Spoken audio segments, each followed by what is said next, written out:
Tout le monde qui me connaît sait que mon petit gars adore les dinosaures. C'est une grande passion pour lui à 3 ans et demi. Écoute, c'est plus qu'une passion. Ça en devient quasiment une maladie pour certains, du moins. Pour en parler avec moi, lui, je pense aussi que sa passion a commencé très jeune. Il en fait aujourd'hui son métier. Paléontologue de très grand talent. C'est également un homme qui est conservateur pour la paléoécologie des dinosaures au Royal Tyrrell Museum du côté de l'Alberta. C'est un Québécois. On a la chance de lui parler aujourd'hui. François Terrien, en plus, un docteur dans son domaine. Salut François, comment ça va? Ça va très bien, toi? Ça va très bien, François. Tout d'abord, la passion des dinosaures, dans ton cas, c'est arrivé quand, comment, quel âge? Ah, c'est comme tu mentionnes ça, comme moi, comme pour la plupart des enfants, ça commençait à un très jeune âge. Ça a commencé peut-être vers l'âge de 4 ans. J'ai eu mon premier livre à propos des dinosaures que mes parents m'avaient offert. Et puis, j'ai eu la piqûre. Je savais que je voulais devenir un paléontologue. Et après ça, j'ai soit été trop têtu ou trop stupide pour changer d'idée. Ça que j'ai continué jusqu'à temps que j'en fasse une carrière. Qu'est-ce qui, selon toi, attire autant notre curiosité puis notre amour pour les bêtes qui étaient là quand même plusieurs millions d'années, on parle au-dessus de 65 millions d'années. Qu'est-ce qui explique ça? Des fois, moi, ma conjointe, c'est ce qu'on se demande. On dit, écoute, Lucas, il adore les dinosaures, il triple là-dessus. Écoute, oui, moi, quand j'étais jeune, j'aimais les dinosaures, ma conjointe aussi, les grands-parents avaient un intérêt aussi, mais pas autant marqué que lui, mettons. Qu'est-ce qui peut expliquer justement qu'on triple autant sur ces bêtes-là? Oui, je pense que c'est ça. Tout le monde développe une passion à un jeune âge pour les dinosaures parce que les dinosaures sont réellement des monstres, mais qui ont réellement existé. Ce sont des animaux de la nature, mais qui ont réellement des proportions, une apparence de monstres. Je pense qu'il y a beaucoup de jeunes qui sont attirés par ça. Puis, il y a certains que c'est ça, ils décrochent pas. Je pense que tout le monde passe à travers une phase, mais la majorité, ça, décide de passer à autre chose, voire devenir un pompier, un astronaute ou quelque chose de genre. Mais il y a certains que ça, j'imagine, ça doit piquer leur imaginaire, puis ça se développe en une passion. Puis, c'est ça, c'est plus que l'imaginaire est là, bien sûr. On pense ça, on essaie d'imaginer ces créatures-là, mais c'est aussi, ça devient comme un intérêt scientifique, c'est apprendre. C'est plus que de l'imaginaire, maintenant, c'est de savoir qu'est-ce que ces animaux-là étaient réellement, à quelle période ils ont vécu, qu'est-ce qu'ils faisaient de leur vivant, comment est-ce qu'ils ont évolué à travers les temps. Donc, je pense que ça devient peut-être certains qui ont peut-être un intérêt plus de curiosité, d'investigation.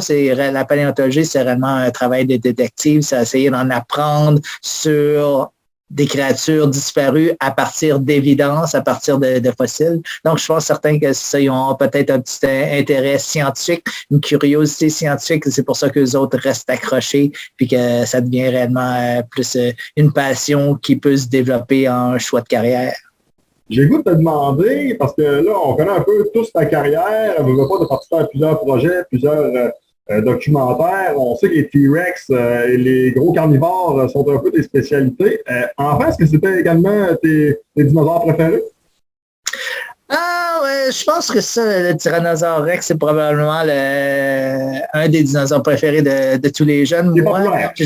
Il est très populaire. On peut dire que c'est comme la superstar, la grande célébrité de tous les dinosaures. Mais moi, je pense que j'étais plus attiré par les dinosaures à cornes, comme le Triceratops, le dinosaure à des grosses cornes au-dessus des yeux qui ressemble un peu à un taureau. Je pense que les dinosaures à cornes, c'était mes préférés. J'aimais bien entendu, le Tyrannosaure Rex. C'était le plus fameux des dinosaures. Mais je pense à l'époque, quand j'étais plus jeune, j'étais peut-être un petit peu plus attiré, intéressé par les dinosaures à cornes. Comment on devient paléontologue? Écoute, ça a l'air facile de dire, bon, un jour, je vais prendre mes outils, puis je vais aller un peu tranquillement, sûrement essayer de dépoussiérer des roches, puis j'espère un jour trouver un squelette de dinosaure. Mais écoute, ça va être plus compliqué que ça, pas mal. Hein? Ben, c'est ça, il y a une différence entre être un paléontologue et un chasseur de fossiles. Chasseur de fossiles, ça peut être n'importe qui va à la recherche de fossiles. Ici, dans l'Ouest, c'est surtout dans les Badlands. C'est un paysage, on pourrait dire, réellement picturesque où on a des grands canyons, des grandes vallées, très peu de végétation, beaucoup d'affleurements. Mais il est possible de faire des fouilles pour des fossiles, même au Québec. Il y a beaucoup surtout dans la région de Montréal, un petit peu moins dans la région de Québec, mais Montréal, c'est ça, les basses-serres du Saint-Laurent, même dans la région de l'Outaouais. Ça, toutes les roches qui sont exposées là, ce sont des roches qui sont formées à la fin, au fond d'une mer peu profonde durant l'Ordovicien, il y a environ peut-être 450 millions d'années. Donc, on peut trouver des coquillages et des fossiles d'animaux marins qui vivaient à l'époque. Donc, il s'agit juste d'avoir des roches qui préservent des fossiles et n'importe qui peut être un chasseur de fossiles, aller essayer de découvrir des fossiles, peut-être se construire une petite collection. Mais pour être paléontologue, c'est réellement quelqu'un qui veut étudier de façon plus approfondie la nature des fossiles, comment est-ce qu'ils ont changé à travers les âges, ou bien qu'est-ce que ces animaux-là faisaient de leur vivant. Donc, pour ça, il faut réellement faire des études plus approfondies. Les études, c'est ça, la paléontologie étant une science, bien entendu, il faut s'intéresser aux sciences. Donc, quand on est au secondaire, prendre tous les cours de biologie, physique, chimie, mathématiques qu'on peut. Puis quand on va, c'est ça, au cégep et à l'université, c'est là qu'on commence un peu plus à se spécialiser. Il faut faire des études. La paléontologie est réellement à la rencontre de deux sciences. La biologie, qui est l'étude des êtres vivants, et la géologie, qui est l'étude des roches. Donc, la paléontologie, c'est réellement à la jonction des deux parce que ça, ces animaux-là qui ont vécu dans le passé sont maintenant préservés dans des roches. Donc, les roches ont beaucoup de choses à dire sur les environnements dans lesquels les animaux ont vécu ou bien comment est-ce qu'ils ont été préservés. Donc, il faut faire des études dans ces deux domaines-là, biologie et géologie. Et ensuite, après avoir obtenu un baccalauréat, soit en biologie ou en géologie, c'est là qu'on peut réellement commencer à se spécialiser en paléontologie. Il faut faire des études à la maîtrise et au doctorat en paléontologie où l'on choisit un domaine d'études. Pour certains, ça va être des dinosaures, pour d'autres, ça va être des mammifères, pour d'autres, ça va être des plantes. Donc, on choisit plus le groupe d'organismes qu'on veut étudier. Puis, on pousse ça jusqu'au doctorat. Et ensuite de ça, on fait l'équivalent de ce qu'on appelle, on pourrait dire un stage, mais ce qu'on appelle un postdoctorat. Et puis là, c'est réellement plus essayer de faut finir, se trouver une place dans la hiérarchie de la recherche, c'est où on pourrait aller faire des fouilles ou avec qui on peut établir des collaborations. Et puis, éventuellement, on obtient un poste. Donc, une fois que tout est terminé, on parle facilement d'environ entre 10 et 15 ans d'études postsecondaires avant d'obtenir un emploi en tant que paléontologue. Donc, c'est réellement beaucoup d'études, c'est beaucoup de travail. Ça prend réellement quelqu'un qui est passionné. C'est pas quelqu'un qui dit « Ah, je sais pas quoi faire, je suis intéressé par les dinosaures, je veux décider de devenir un paléontologue. » Non, ça demande tellement d'études et de temps acharné que c'est ça. Il faut réellement avoir une passion. C'est quelque chose qu'on est réellement passionné dans ce sujet-là et c'est pour ça qu'on dévoue toutes ces années-là afin de devenir un professionnel dans le domaine. En quelques secondes, je suis quand même curieux de savoir, lorsque tu as mentionné à tes parents que c'est ce que tu voulais faire de ta vie, là, la réaction peut-être des parents en quelques secondes, ça ressemblait à quoi? Genre, ils ont dit, OK, ça y est, il est fou. Alors, on a mis un enfant au monde, il est fou, il ne sait pas ce qu'il fait de sa vie. Ou au contraire, eux autres, c'est original comme métier. Il veut, il a une bonne volonté de faire. Mettons, comment ils ont réagi en bas de quelques secondes? Oh non, mes parents étaient très sportifs, c'est ça. Je crois que j'étais le premier dans ma famille à aller à l'université. Tout le reste de ma famille, aucun est allé au niveau universitaire. Donc, c'est ça, il était très, très sportif. Il disait, c'est ça ta passion. Depuis, c'est ça, un très jeune âge, il savait que c'est ça, tout ce que je voulais, c'était des livres sur les dinosaures ou des figurines de dinosaures. Puis c'est juste ça que je t'intéressais. Tous mes projets de recherche à l'école, au primaire, au secondaire, c'était à propos de dinosaures. Donc, ça, il disait, OK, c'est ta passion, vas-y. Ça, il n'y avait pas réellement de paléontologue de dinosaures au Québec. Donc, on ne savait pas trop où est-ce que ça allait nous mener, mais c'est ça, ils ont été très sportifs tout au long de ma choix de carrière. Donc, c'est ça, j'ai pas eu réellement d'obstacles de ce côté-là du point de vue de poursuivre des recherches dans le domaine de la paléontologie.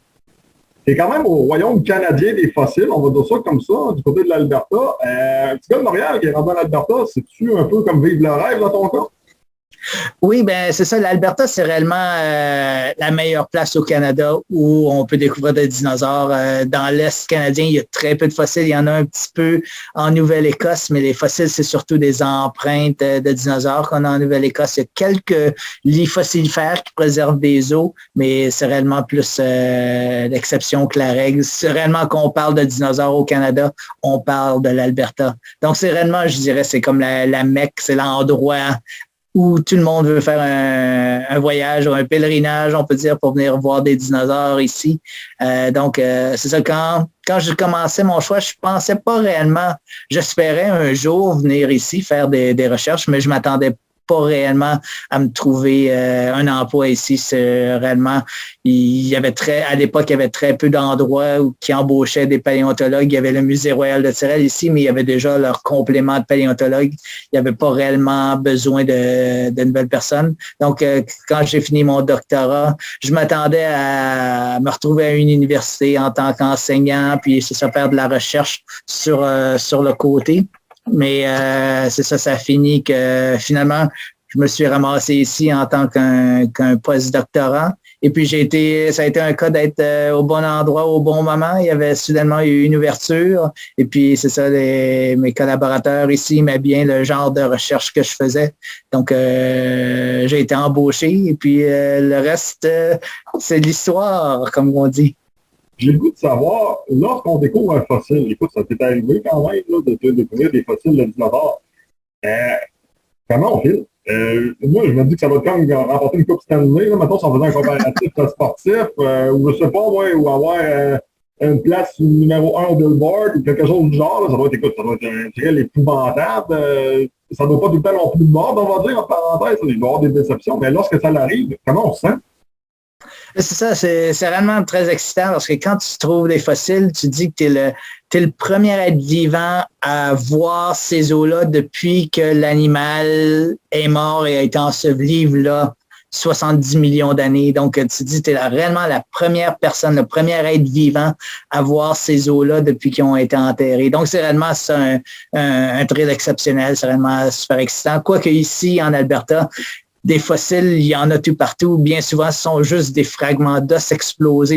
Bien souvent, ça prend pas de temps avant que tu te rendes compte, OK, des os, des fossiles, il y en a partout. Donc, c'est pas réellement exceptionnel d'en découvrir, mais c'est réellement quand tu fais une découverte, OK, tu trouves un squelette complet d'un dinosaure, même si c'est un dinosaure qui est déjà connu, ça représente pas une nouvelle espèce, tu te dis quand même que cet animal-là a des secrets à révéler que il y a des chances que ce soit le premier à pouvoir découvrir. Bien souvent, ça, par exemple, j'ai découvert en 2009 un squelette de dinosaure autruche. Il y a plein de dinosaures autruches qui ont été découverts ici en Alberta. Mais celui-là, j'ai été chanceux. Comme je creusais en train de le dégager de la roche, j'ai brisé un fragment de roche et il y avait des empreintes de plumes de préservées sur la roche. Et ça, c'était la première fois que des empreintes de plumes étaient préservées sur un dinosaure type autruche. Donc, ça démontre qu'ici, même après, ça fait presque 150 ans que des fossiles ont été découverts ici en Alberta, que même après tout ce temps-là, même avec des animaux qu'on a déjà peut-être une douzaine de squelettes qui ont été découverts, il y a toujours la possibilité de faire une découverte qui n'a jamais été trouvée auparavant. Donc, c'est ça, c'est réellement très exceptionnel quand tu es le premier à découvrir quelque chose qui dit wow, ça c'était inconnu auparavant, puis je viens de découvrir ça. C'est vraiment très exceptionnel. Je veux t'entendre un peu parler de mon ami Albert, l'Albertosaurus. Hey, papa, c'est la première fois que j'entends parler de l'Albertosaurus. Je faisais comme, c'est quoi ce dinosaure-là? Je parlais d'un petit T-Rex. Ça avait l'air bien ordinaire, tu sais. Je disais, juste un petit T-Rex. C'est pas comme le gros T-Rex dans Jurassic World ou Jurassic Park. Finalement, il était quand même assez féroce, notre T-Rex canadien. Oui, tout à fait. Ça, l'Albertosaure est en fait le premier dinosaure de la famille des tyrannosaures à avoir été découvert dans le monde. Il a été découvert en 1884 par Joseph Tyrrell, après qui le musée ici en Alberta a été nommé. Puis c'est ça, à l'époque, c'était réellement la première découverte, le premier crâne complet d'un membre de la famille du tyrannosaure. À l'époque, on croyait que c'était une espèce un peu plus petite, un peu plus ancienne que le Tyrannosaure Rex, mais avec des nouvelles découvertes qui ont été faites, on se rend compte que c'est un animal quand même assez grand. Le tyrannosaure pouvait atteindre jusqu'à 12 mètres de longueur. L'Albertosaurus, il faisait jusqu'à 10 mètres. Donc, c'est ça, on peut dire, il est un peu plus petit que le Tyrannosaure Rex, mais c'est quand même un très gros animal. Donc, c'est ça, il n'avait pas sa place, il laissait pas sa place dans les écosystèmes du Crétacé. Puis c'est ça, à l'époque, c'était le plus grand prédateur pour les dinosaures à bec de canard, les dinosaures à cornes. Puis ça, après que l'Albertosaurus soit disparu, c'est là que le Tyrannosaure Rex est apparu. Donc, c'est ça, les deux n'ont jamais coexisté. Donc, on peut se dire que ça, les deux étaient le prédateur au sommet de la chaîne alimentaire de leur écosystème. Là, on pourrait dire en joke là, que dans le temps de premier ministre, là, on dit que c'était lui le king. C'était lui le droit canadien. Oui, tout à fait. Hey, tu as parlé du musée que tu travailles, le Royal Tyrrell. Écoute, on n'a peut-être pas nécessairement conscience ici. Moi, je suis du côté de la Beauce. On a Vol 315, qui est quand même une super belle exposition sur les dinosaures, du côté de Scott. Mais vous autres, là, c'est un autre monde. Là. C'est complètement débile, ce musée-là. En termes de chiffres, peux-tu me donner un peu des chiffres? Ça a l'air de quoi? Pour quelqu'un qui a jamais été là, quelqu'un qui ne sait pas tant tout de quoi on parle? Bien, ça, le Musée Royal de Tyrrell est on peut dire, le porte-étendard de la paléontologie. Je dirais, peut-être dire au Canada, c'est peut-être le pousser un petit peu trop parce que ça, il y a d'autres musées aussi dans l'Est canadien comme à Ottawa, bien entendu, ou bien à Toronto, qui ont aussi des fossiles. Mais dans l'Ouest canadien, c'est réellement le gros musée dédié à la paléontologie. Puis c'est ça, je dirais, dans l'Ouest canadien, mais aussi, c'est ça, la majorité des fossiles que les gens peuvent voir au Musée de la nature à Ottawa, au Musée Royal de l'Ontario à Toronto, proviennent de l'Alberta. C'est tous des fossiles qui ont été découverts ici en Alberta au début du 20e siècle, puis qui ont juste été exportés dans ces musées-là. Même des musées que tu vois... si jamais quelqu'un va à New York, va à l'American Museum of Natural History, au Smithsonian à Washington, les fossiles, les plus beaux fossiles de dinosaures à cornes ou de dinosaures à bec de canard proviennent de l'Alberta. C'était réellement, c'est ça. Il y avait une grande, ce qu'on appelle la grande chasse ou la grande course aux dinosaures au début du 20e siècle, où c'est ça, des équipes de partout à travers le monde venaient pour cueillir des fossiles de dinosaures ici en Alberta, puis ensuite les envoyer à des musées à travers le monde. Donc, c'est ça ici en Alberta, le Musée Royal de Tyrrell et le porte-étendard de la paléontologie. C'est ici qu'on a le plus gros musée, un des plus gros musées à travers le monde, même dédié à la paléontologie. C'est que les gens qui se promènent dans les galeries peuvent voir, je crois qu'on a une quarantaine de squelettes de dinosaures qui sont en exposition. Il y a plusieurs aussi.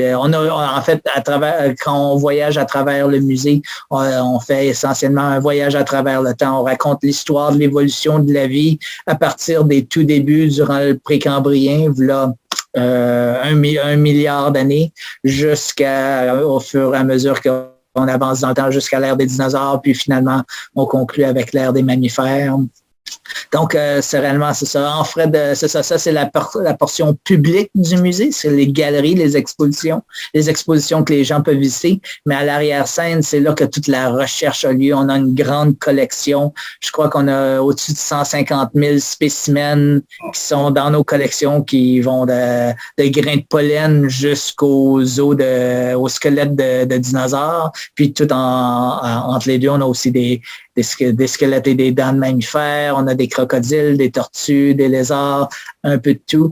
Donc ça, on a une des meilleures collections de fossiles de l'ouest de l'Amérique du Nord au monde. Puis ça, on a des chercheurs, je crois que le monde, on compte environ une centaine de chercheurs de travers le monde qui viennent à chaque année pour étudier les fossiles dans nos collections, soit pour les étudier eux-mêmes ou bien pour comparer avec des fossiles qu'eux ont découvert ailleurs dans le monde. Puis du point de vue, c'est ça, pour venir du côté public et galeries publiques, on parle d'environ 450 000 personnes par année qui viennent visiter le musée. Mais cette année, on va avoir une année record. On prévoit qu'on va probablement franchir le cap du 500 000 visiteurs qui vont venir le visiter, qui vont avoir visité le musée cette année. Donc, c'est ça, c'est un musée très populaire. Ceux qui viennent ici en Alberta, leur site numéro 1 de visite, c'est Banff, bien entendu, et les Montagnes Rocheuses, mais le site numéro 2 touristique en Alberta, c'est le Musée Royal de Tyrrell. Quelques questions shotgun, je te pose des questions, tu peux répondre le plus rapidement possible. Bon, écoute, la première, ta plus grande découverte selon toi? Premier dinosaure à plumes, la présence de plumes chez les dinosaures à Autruche. C'est la première fois auparavant on croyait juste qu'il était, comme on voit dans le film Jurassic ou le monde Jurassic, on voit ça, les dinosaures à Autruche étaient présentés comme étant des animaux, c'est ça, juste à peau écailleuse comme des lézards. Maintenant, on sait grâce à ma découverte que ça c'était faux. Ces animaux-là étaient couverts de plumes, puis il y avait même des ailes comme les oiseaux. Si je te donne le choix comme description en te faisant appeler comme synonyme professeur Grant, comme dans Jurassic Park, ou chercheur de dinosaures, tu choisis lequel et pourquoi? Ben, professeur Grant, c'était un chercheur de dinosaures, c'était un paléontologue. En fait, il est basé sur un paléontologue américain, Jack Horner. Donc, je dirais, c'est ça. Je me vois pas comme étant Professor Grant, mais peut-être comme c'est ça, un autre paléontologue, un autre chercheur de dinosaures, peut-être pas du même calibre que le Professor Grant parce qu'il est déjà avancé dans sa carrière puis il a une très grande renommée. Mais c'est ça, je fais partie de la communauté scientifique qui font des recherches puis qui essayent de faire avancer nos connaissances sur des dinosaures. Aurais-tu aimé ça, être capable de jouer dans... Mettons là, que ça se peut pour de vrai. Mettons, là, écoute. Mettons, même matin, ça existe pour de vrai, là. Aurais-tu aimé ça avoir un T-Rex de 12, 13, 14, 15 mètres de long à 2 pouces de tour, mettons, ou dans la propriété? Ça aurait peut-être été un petit peu dangereux de l'avoir comme un animal de compagnie, mais peut-être un petit dinosaure plus paisible comme un herbivore, comme un stégosaure, peut-être, ça aurait peut-être été un peu plus facile à amadouer. Est-ce que selon toi, on a découvert pas mal tout ce qu'on a à connaître sur les dinosaures ou il y a encore des découvertes majeures encore qui pourraient peut-être... Oh non, c'est ça. Il y a encore des découvertes pour des générations à faire. C'est ça. En moyenne, je crois qu'on estime que c'est une nouvelle espèce de dinosaure à toutes les 3 à 6 semaines qui est annoncé. Donc, c'est ça maintenant, c'est vu qu'il y a beaucoup plus de chercheurs, beaucoup plus de monde à cause de la génération parc Jurassique. Maintenant, il y a beaucoup de gens qui sont intéressés, qui poursuivent des études, font des carrières. Maintenant, il y a beaucoup plus d'universités et de musées qui engagent des paléontologues qui étudient les dinosaures. Donc, il y a beaucoup plus de recherches qui a été faite. Maintenant, on va dans des régions du monde qui étaient auparavant peu explorées. Donc, maintenant, c'est ça, il y a de plus en plus de découvertes qui ont été faites. Donc, c'est ça. Puis, il y a des nouvelles technologies aussi qui se développent, comme les CT scanners médicaux qu'on utilise dans les hôpitaux. Maintenant, les utilisent pour étudier les os de dinosaures. Puis, on peut intégrer toutes ces données-là obtenues à partir de CT scans. Les adresses se distribuent dans le crâne des dinosaures pour savoir quelle était la puissance de leur morsure, quel genre de mode de chasse ces animaux-là avaient. Donc, c'est ça. Il y a tellement maintenant de nouvelles venues avec tellement de nouvelles régions pour aller faire des recherches, tellement de nouvelles technologies qu'on peut utiliser pour l'étude de dinosaures, que maintenant, c'est une science qui est beaucoup plus que juste étudier les fossiles pour dire est-ce que j'ai affaire à une nouvelle espèce ou non. Maintenant, on est capable d'en apprendre beaucoup plus sur le mode de vie de ces animaux-là, leur écologie, leur biologie. Donc, c'est ça. Il y a encore pour des générations à venir d'études, de découvertes à faire dans le monde de la paléontologie des dinosaures. François Terrien, écoute, j'écoute te dire que tu vis ton rêve de petit gars, puis je pense que tu fais vivre le rêve d'un paquet de petits gars aussi, peut-être pour le futur, puis je suis convaincu que tu vas inspirer des gens. Il y a également ton livre, là, auquel de collaborer, Mon mégadoc et les dinosaures. On invite les gens à se procurer ce livre-là. C'est super intéressant, les images sont débiles. C'est vraiment François Terrien, un gros merci pour ton temps, puis félicitations pour l'ensemble de la carrière. J'ai juste hâte de connaître la suite de ton histoire. Écoute, c'est malade. Ça évolue aussi vite que les dinosaures, sinon peut-être même plus. Ah, ça me fait plaisir. Et merci aussi pour les bons commentaires à propos du livre. C'était ça le but du livre. C'était réellement d'apporter. Je voulais pas que ça soit juste un livre qui répète des vieilles histoires que moi j'avais lues quand j'étais petit. Je voulais réellement que ce soit de nouvelles découvertes qui soient présentées. Puis c'est ça, il y a plusieurs des faits scientifiques présentés dans le livre qui sont tout nouveaux, qui sont soit des résultats de mes analyses, de mes études ou d'études d'autres paléontologues qui ont été publiés au cours des 10-15 dernières années. Donc, c'est ça. Je voulais présenter des nouvelles données qui étaient fraîches puis qui étaient la fine pointe de la technologie et de nos connaissances sur les dinosaures. Donc, c'était ça le but du livre. Et c'est ça, j'espère que ça va inspirer d'autres jeunes à poursuivre peut-être une carrière dans le domaine de la paléontologie. Ça. Je dis un gros merci pour avoir, de bons commentaires pour les livres. Je suis bien content que ça ait trouvé une audience, puis en espérant que les gens aiment ça, puis que ça puisse inspirer les générations à venir. François Therrien, un gros merci encore une fois. Merci.